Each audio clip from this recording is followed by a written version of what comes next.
the importance of understanding history was helpful to me. That's why, as a pastor, it's not necessarily my job to set communion policy, but how are we going to do communion in cars? Are we going to put out the little breakaway packets or whatever, like we use for the military and so on and so forth? Or how are we going to do communion? Just sort of bless it through the TV or whatever, which is the most bizarre concept I've ever seen.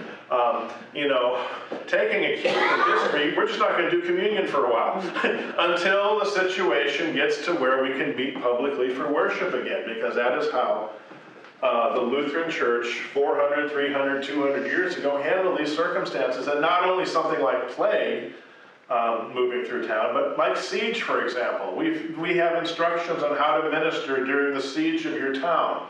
That was another time communion and church services were temporarily halted, because it's kind of hard to have a church service when artillery is raining down on your head, and stuff like that. I mean, it just doesn't work too well.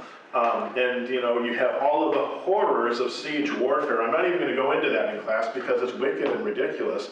And how do ministers function during those times? And so seeing that gave me some kind of guidance to be able to say, okay, we're going to do this, we're not going to do that, we'll try it this way, or whatever type of thing. I felt like I had a roadmap. I wonder if we ought to be thinking the same way about the Lutheran confessions as a roadmap. I mean, how did these guys get to this stuff? And what was important? And how does that affect us in the future when there are a lot of tensions trying to pull us off course, trying to get us to compromise our faith? Because people actually bled and died over this stuff that's written here, this silly little document or whatever I called it a few minutes ago. I mean, people actually literally stuck their necks out for this. When this was first presented in Augsburg, there was sort of like a meeting. Emperor Charles, with all of his all of his princes, they had like a pre-meeting meeting that evening. And he's saying, "Hey guys, this is how it's going to go tomorrow. This is what we want. You got any questions?" Sort of thing. We're kind of hoping you redact this thing. And one of these guys, I can't remember his name, got down on his knees. And he literally bared his throat. He said, "I'd rather have my throat slit right now than give up the gospel of Jesus Christ." And it shocked Emperor Charles. Like, no throats, we're not going there type of thing. He backpedaled furiously because this guy literally bore his neck to him and said, "Cut it now, because I'm not giving up Jesus Christ."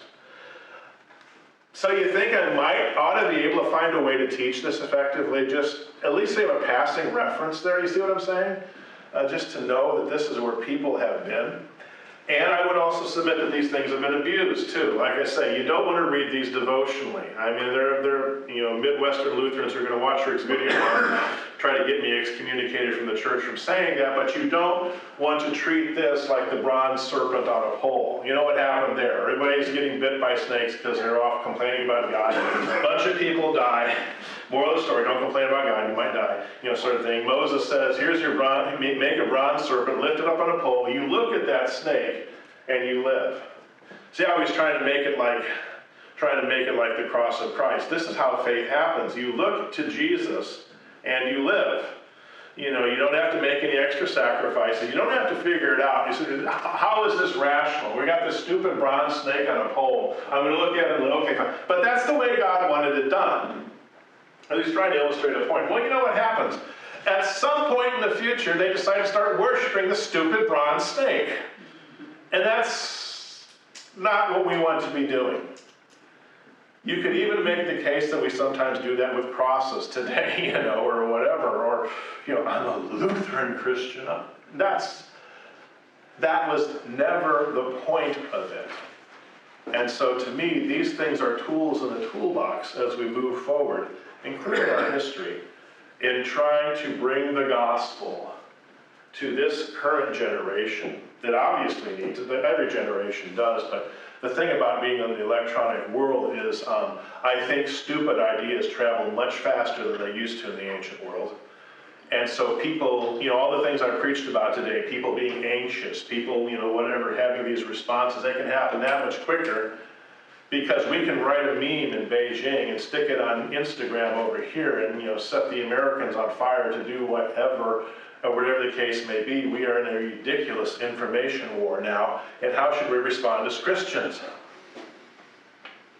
remember that we were called to peace. So perhaps this can be a document for helping with that.